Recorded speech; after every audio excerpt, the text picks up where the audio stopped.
Hello, welcome back or welcome to the channel.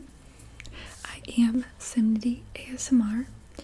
Today we're going to do a visualization, so it's going to be like a fantasy visualization.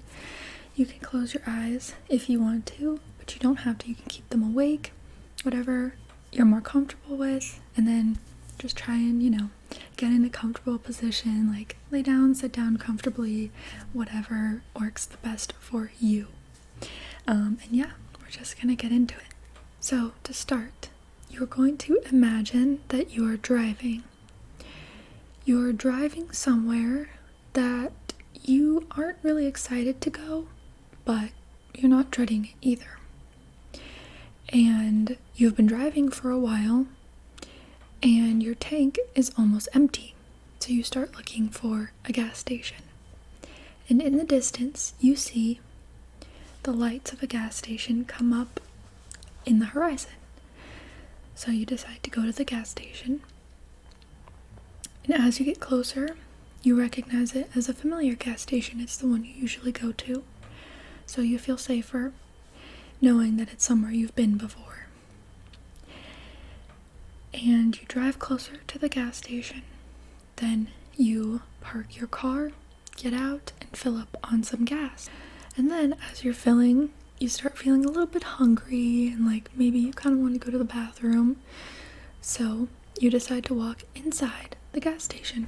You open the door and ding, the little bell goes off. And you go to the bathroom, and it's like a pretty clean gas station bathroom. It's not gross like a lot of them can be. And you get some snacks. You definitely want some snacks, so you get some road snacks.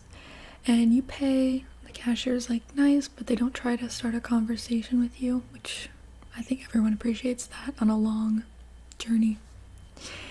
And as you're leaving, you stop because you notice that next to the exit door, the door you came in to the gas station, there's another door, and it wasn't there from the outside. And it doesn't look like a gas station door at all. You can't quite tell what it's made of. Maybe wood, but it doesn't look exactly like wood. And the border around it is made out of evergreen branches. And along the border, tucked in the branches, there's some berries as well. They're kind of reddish, pinkish berries. And it has a golden door handle. And you turn back to the gas station attendant, and they're gone. So you decide, well, okay, either you go out to your car and go on your merry way, or you go through the door. And you just can't help yourself. You're too curious. You're not really sure about, going through it. But you do want to at least see what's behind it. So you open the door. And when you open it, the first thing you see is a footpath. And the footpath is covered in snow. And it looks like it's been walked on before, but not within the last day. And then you look above the footpath and you see trees covered in snow. And it's sunny. It's not... There's no clouds in the sky. And the sun is shining off the trees and the snow is glistening and it just looks nice. And you are a little wary, a little confused about this random door. But also, you're not in any rush to go where you're headed anyway, so you decide to walk through the door and see what else is out there. So you step out and you close the door behind you. And you start walking down the path. And as you walk down the path, there are animals. So you see a rabbit run away from you as you approach it. And you see some birds that are swooping down from the trees. And some footprints on the path that could be human footprints, but you're not quite sure. So you keep walking and you pass by a frozen lake.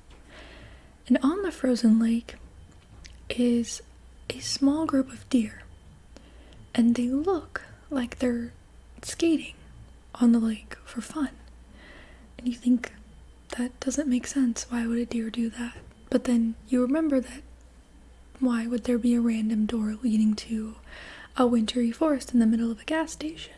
So you kind of just decide that anything is possible beyond this door. So you keep walking, and you're getting a little bit cold. You're not really dressed for the weather. Your feet are starting to get a little sore. And you can tell that it's kind of getting to be late afternoon, so the sun is going to go down soon. And as you decide, as you think about whether you should maybe turn around and go back to the door, a deer steps across your path, and you freeze. You stop walking, and you're like, I'm not going to move. I don't want to scare the deer. And you just stand there, and you wait for it to decide you're not a threat and walk away.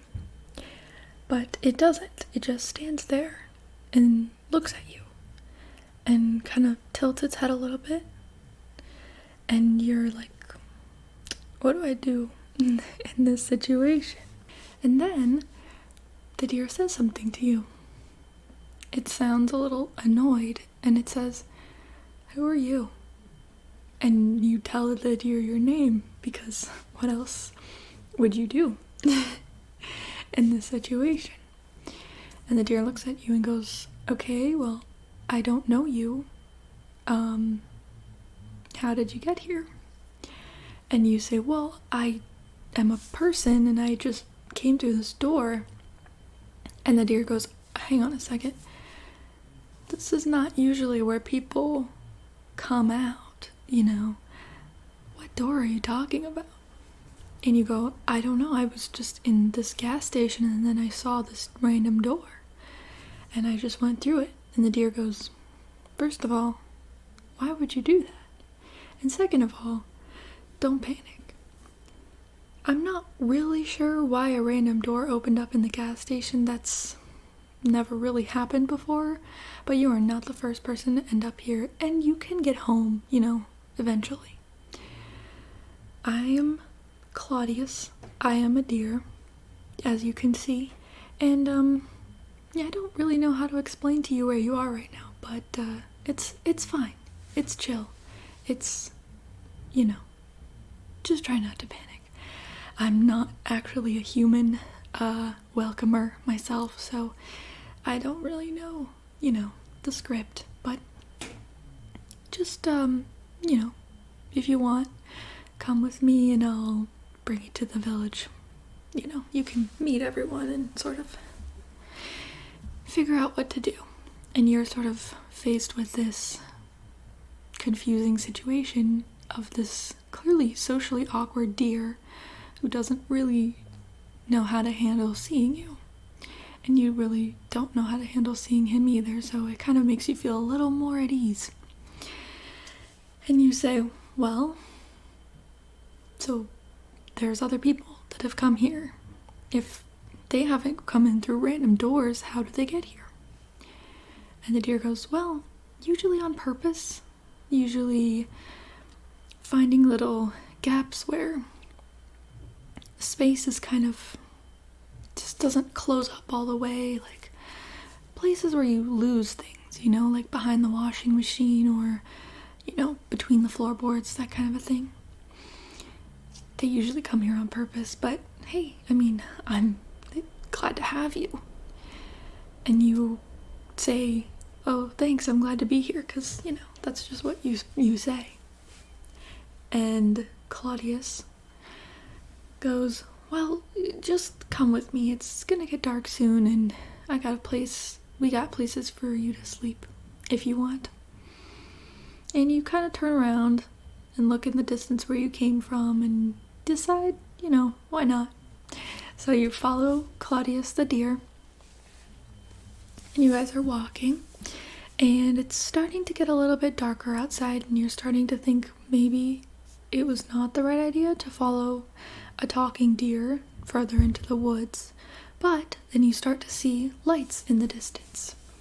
As you get closer, you start to see fences, more lights, little shelters and cabins, almost like a mixture of houses and enclosures and barns and all kinds of stuff. There's a big area that's just a roof over top a bunch of soft looking branches on the ground, and there's lots of big buckets everywhere. And when you come closer to the village, the first thing you come to is one of the big buckets, and it just has water in it. And you see some little wooden cups next to it. And you're very thirsty at this point because you didn't drink anything that you bought at the gas station. So you stop for a second and say to Claudius, "Is this water drinkable?" And he says, "Yes, but I think you should use one of the red cups." And you look next to the wooden cups, and there's red wooden cups. And he goes, "Those are the human cups. I don't think you want to share cups with deers and rabbits and bears." And you're like, "Bears? That's interesting." And you just decide to move on for the moment and take a drink with the red cups. And the water, even though the weather outside is pretty cold, the water is not that cold. It's kind of room temperature, which you appreciate because you're freezing your butt off at this point. And Claudius the deer leads you further into the village, and the snowy footpath turns into a dirt footpath. So you're not really getting your feet cold or wet anymore. And you're passing by little cabins and little houses, and some of the doors are strange looking. Some of them are just a roof and some walls, but they're kind of open air. You can see some fires going in some of them, and chimneys with smoke coming out of them. And all of them have lights that are warm lights. There's no fluorescent lighting like the lighting in the gas station. There's none of that. It's like warm lighting. And there is a big house in the middle, and you follow Claudius to the big house. And as you're walking, you also see different animals. There's more deer. There's reindeer. There is lots of rabbits running around. There's some birds perched on the houses or on perches inside the enclosed spaces that look like houses. And you can see some dogs, some, furry dogs. And you come closer to the big house, and it's decorated with more evergreen branches and berries, and it has a lot of pine cones hanging from it on strings.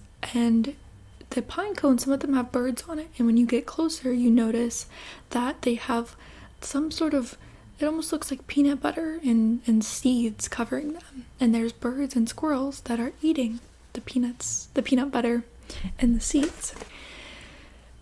And it's made of wood. And there's these two big grand oak doors. And they have two big handles on the inside of the doors. And for a second you're like, how is Claudius going to open this door? And then you notice that attached to each of the handles is a golden cord. And so Claudius reaches down with his mouth and picks it up and pulls the door open with the cord. And then you follow him inside. And it's almost like a mansion. It's very warm inside. That's the first thing you notice. And it has wood floors. It's lit again, warm light, and it's not too bright, but it's bright enough that you can see everything, which is a little overwhelming because it is quite full of animals. And you can tell that it's some sort of dining hall, because on half of the room it's full of dining tables, empty wooden dining tables, but they're definitely dining tables, and there's placemats and silverware and empty cups. And then on the other side there's troughs and buckets and flat low tables covered in food, berries and nuts and all kinds of different things. And at the tables are quite a large concentration of animals. And you're sort of wondering, the first thing you're thinking is, can the rest of them talk as well? Because that would be quite interesting. And to answer your question, a squirrel comes running up from the table and says, "Hi, Claudius. Who is this? It's the off season. Did you invite someone?" And Claudius goes, "No, they just found a door, like a straight up door that leads here." And the squirrel's like, "Oh my god, that's so crazy. That never happens. That's so weird. Anyways, I'm gonna go back to eating." And goes back to eating. So, Claudius says, "That was my friend. You can meet him later. I think he's busy right now." And you look over and you see that that squirrel is surrounded by other squirrels, and they're all playing some sort of game, fighting for food. So you agree it's probably best to just leave them at it. And you say, "What did he mean by off season?" And Claudius says, "Well, normally we have several human visitors at a time, but, it's just not really the season for it. Just not really, it's just an off week. We just don't really, no one ever comes right this time of the week. I don't know if maybe that's why the door showed up, because we just wanted more people here or something. But anyways, you're free to sit down at the table if you want. I feel a little bad you're by yourself, but I'm sure some folks will come over here and join you if you want." And you say, "Sure, I guess I'm pretty hungry." So you sit down at the table, and then there is a set of doors off to the side that you assume leads to a kitchen, and you're correct. But when the doors open, what comes out of them is not really anything you have ever seen before. It seems like it's alive. It is moving and holding food, human food, but it's made out of wood and branches and mushrooms, and it doesn't really have a human figure. It sort of just wafts over to you. But when it does waft over to you, it speaks in a very warm, kind voice, and you feel calm. You feel the warmth coming from this tree thing, and you don't feel scared. You feel like you are in the presence of a friend. And the tree creature says, "Welcome.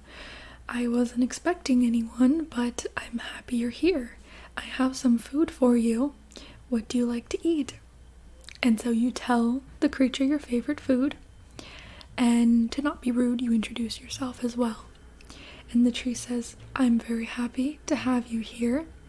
I am going to go back to the kitchen and we will make that for you right now." And then you wait a few minutes and some animals come over to talk to you. A couple of rabbits come over and they talk about some of the other people that have come by, but they assure you that you are also just as cool as the other guests. And some more deer come over, and one of them was actually on the lake skating when you passed by, and so she comes over and is like, "Hey, I saw you while I was skating. It was pretty, curious to meet you. It's great to have you." So everyone's pretty nice. And there's even a mouse that comes over and is very excited because she's about to have babies. So she tells you about that. And then your food comes out, and it's amazing. It's perfect, perfectly cooked, perfect temperature, a nostalgic flavor. It's like exactly what you wanted it to be. And so you eat until you're all the way full, and you feel warm and sleepy and comfortable. And then Claudius, who was sitting next to you and sort of reaching his neck over to eat his berries and meal from the table, he says, "You kind of look like you're ready for bed. Do you want to see what accommodations we have?" And you're like, "Yeah, sure, I would love to." And he says, "Well, some people who come here often, they have their own little cabin, but for now, tonight you can just stay in one of the rooms in this lodge." And you notice at that point that in the corner there's a grand set of stairs. So Claudius leads you up the stairs, and you notice that on the right side of the staircase, there's a smaller staircase so that animals with tiny legs can walk up the staircase as well. And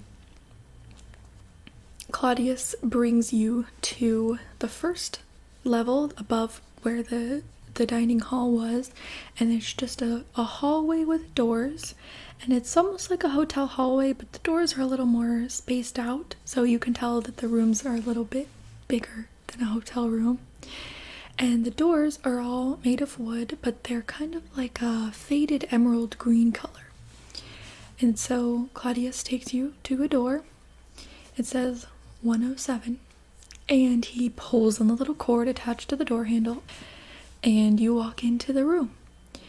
And the first thing that you see is the biggest, like, coziest, fluffiest bed ever. The headboard is made out of oak trees, and it has like super big fluffy white pillows and like a really nice fuzzy down, like almost like a down comforter.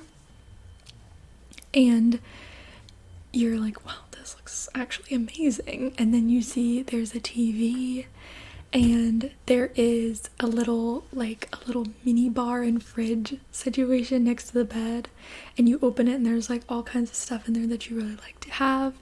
And there's a window with a balcony that's like, the balcony itself is like really sturdy, and then it has like the fence is made out of stripped wood, and then across the top it's more just like oak where you can see the marbling of it.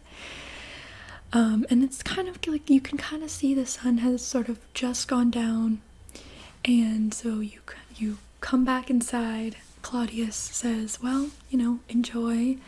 He gives you a little bell and says, ring this bell if you need anything, and someone will come up to your room. And he says, thanks for coming. Glad to have you here. Good night. And you decide to use the bathroom, and in the bathroom there is a ginormous tub. So you take a bath, and next to the tub there's a bunch of different little soaps and like bath bombs and like bubbles and all kinds of stuff for you to use in the bath. So you like do basically everything and have like a super bubbly bath. So you turn on the tap, and it's like, pretty easy to get the right temperature, and then you put in vanilla bubble bath, and it just like starts bubbling up, and there's like mountains of bubbles. And then you get in, and there's a winter berry scented bath bomb that's shaped like a little bunch of berries. So you smell that, and it's just like spicy berry smell. And you put that in as well, and it fizzes around, and it lasts for like 10 minutes. It's like a really good bath bomb. And then there's some vanilla soap that you use that's really moisturizing. And then when you get out, there is cream that smells like dates, like the fruit. And then there's like the most fluffy towels ever. They're like tan colored and like super, super plush towels. And they're like big enough to where like you can wrap the whole thing around and you have like extra room. And there's towels for your face and everything, and then there is some slippers, and then you go to the closet and open it up, and there is pajamas inside the closet. So there's silk pajamas, and there's also fuzzy pajamas, and then there's also just like a t-shirt and shorts. So you pick your favorite pajamas. So you put on your choice of pajamas, and you climb into the bed, and it is literally the most warm, comfortable, like plush bed ever. It's super, super soft, and you turn on the TV, and there's like, you can watch anything you want, or you can play games too. So you do whatever you want for like an hour on the TV, and then you get really tired. So you decide to go to sleep, and you notice on the mini bar there's a little tea kettle, and there's like 40 different kinds of tea. There's chamomile tea and lavender, and there's chai, and there's like mint, and there's also vanilla mint, and there's a bunch of different berry teas. There's a peach tea, there is green tea, there is ginger tea. There's so much herbal tea. So you pick your favorite one, and you boil your water, and then you put it into one of the cups, and it's also a red cup, so you kind of appreciate that it is in fact a human cup.